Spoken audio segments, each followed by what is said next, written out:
And what is up, soundtrack geniuses? Welcome to another unwrapping. Today I'm unwrapping The Amazing Spider-Man 2, composed by Hans Zimmer and the Magnificent Six. As you probably know, the film was released itself around the world, except for here in the US, on around April 16th, and is going to release here in the US on May 2nd. In between those two dates, the soundtrack was released on April 22nd. Now, the soundtrack comes in two flavors, the general, regular, original soundtrack, which is 20 tracks, but this is the Deluxe Edition, 2 CD release, which contains, I believe, 31 tracks and 2 CDs.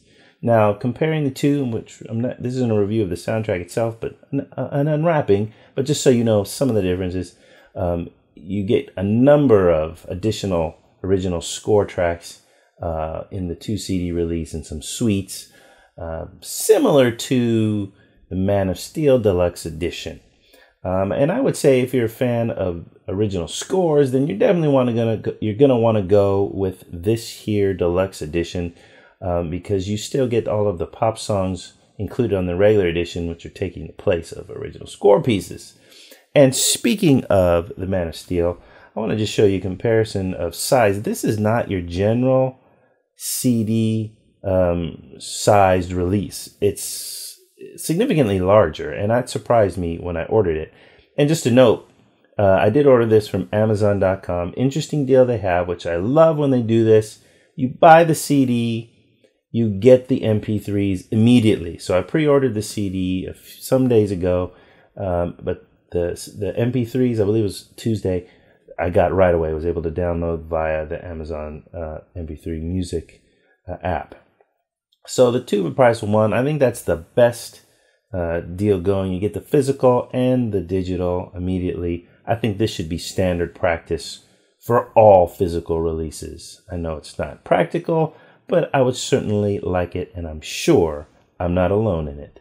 So let me just show you now a little comparison in the size. If you remember, I actually did do an unwrapping of this baby last year, in July-ish, I forget the exact date. And let's just compare the sizes here to, and you can see that it's significantly taller. Now, this one's a little wider, Man of Steel, because it's a steel case. But if you just look at the height, I got that just about flush. You can see that it's quite a bit taller.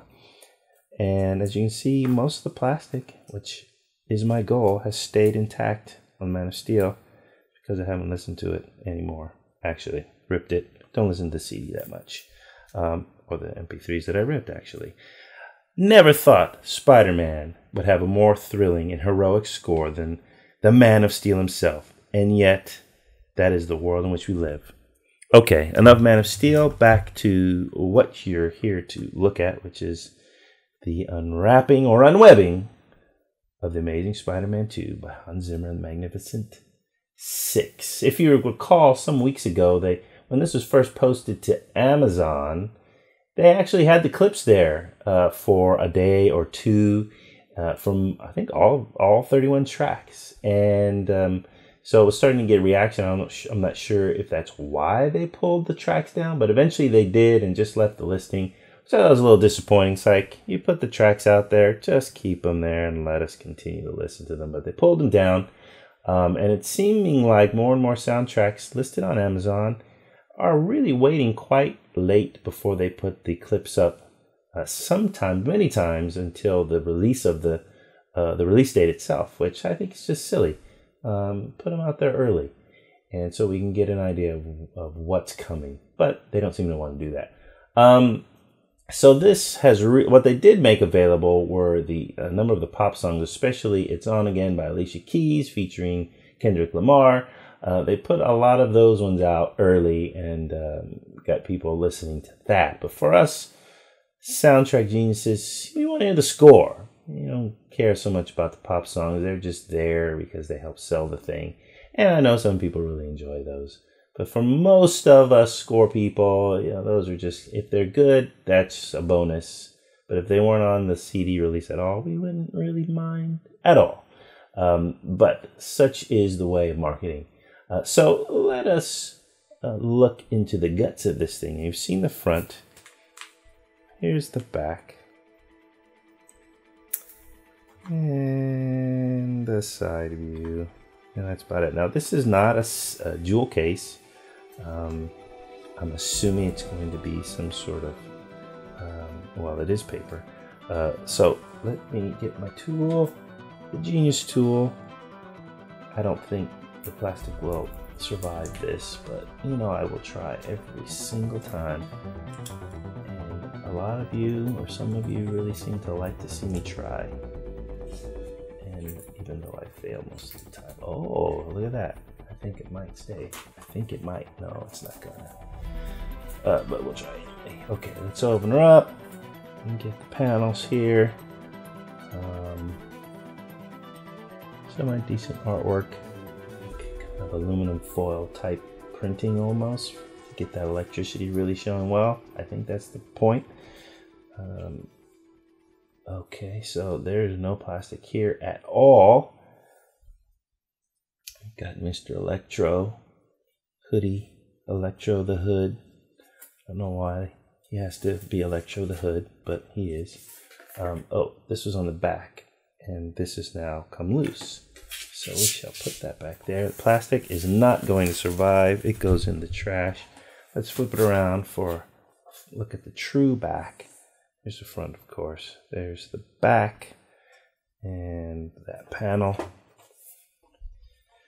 Wow, I didn't realize it wasn't going to fit in frame. Okay, well, let's pull these CDs out one at a time.